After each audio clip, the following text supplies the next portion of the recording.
Boruto episode 74 and 75. To be honest, I'm not even completely sure which episodes these are, but hopefully I was right in my actual assessment at first. But this was actually a 1 hour special and they did give us 2 episodes, which was very exciting. I was really happy about that. But into the actual episodes now, I did really like the episodes, but there were some problems that I feel like I'm going to talk about. But first episode, I feel like that was a very good episode. It did show Team 10 versus Team 7, or half of Team 7 I should say. And of course, Boruto and Sarada were basically outnumbered.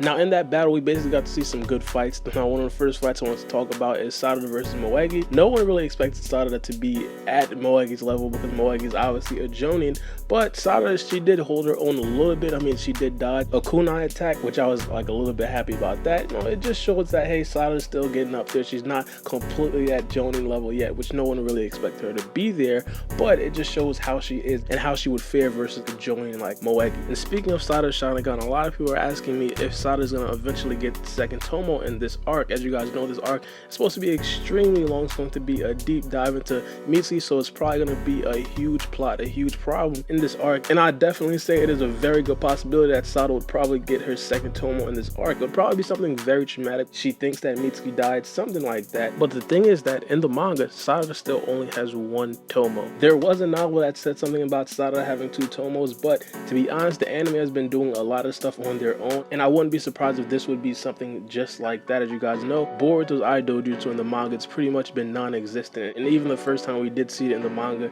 it was a regular Byakugan, so I really wouldn't put too much stock into the manga. Now another thing I wanted to talk about is Boruto versus Shikadai, obviously the second biggest fight of this whole Team 10 versus Team 7 thing, and of course Boruto basically tried to do the same thing that he did in the Chunin exam, and he failed in doing so. Now Shikadai is very smart. He's too smart for Boruto to be doing the same things that he did in the Chunin exam, and not only that, it's like Shikadai completely finessed him. Not only did Shikadai know what Boruto was doing, but Shikadai actually planned accordingly, and he had Inojin be the bait while Shikadai pretty much didn't have to do anything. In my opinion, those are boss moves right there. But we did get to the point where Shikadai basically told everybody like, hey, I'm going to end up going with Boruto. He actually felt like Boruto had a very good idea and a very good plan about why he should actually go after Mitsuki. To be honest, this right here puzzled me a little bit. I really didn't think that Shikadai would actually do that, but you know, he did do it. I mean, I'm not completely sure why. I know Shikamaru and Shikadai are basically talking about it, and Shikamaru was kind of thinking that Shikadai would eventually do this, but it's still a little shaky to me. I don't know. Let me know what you guys think about this in the comment section below. But now we go into the second episode, which is the Ryuchii Cave episode. And to be honest, the Ryuchii Cave is looking too sweet to me. And when I say too sweet, I mean like too soft. Hear all these stories about the Ryuchii Cave, things like that, like you'd be lucky to come back out. And I would say, granted, this is the first episode, and in the next episode, we are going to see Boruto, Sarada, and Mitsuki, basically Team 10 and Team 7, go up against that huge snake, and that is definitely a life-threatening event.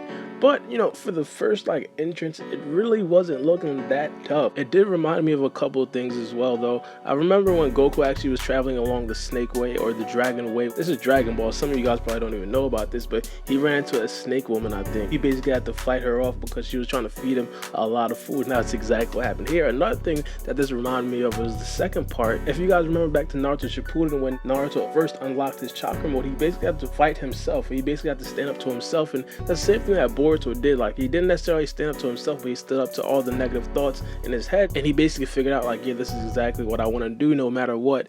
I really want Mitsuki, and I thought that was a very good scene as well, but again, it was like kind of soft. I thought it would be a lot more life-threatening than that.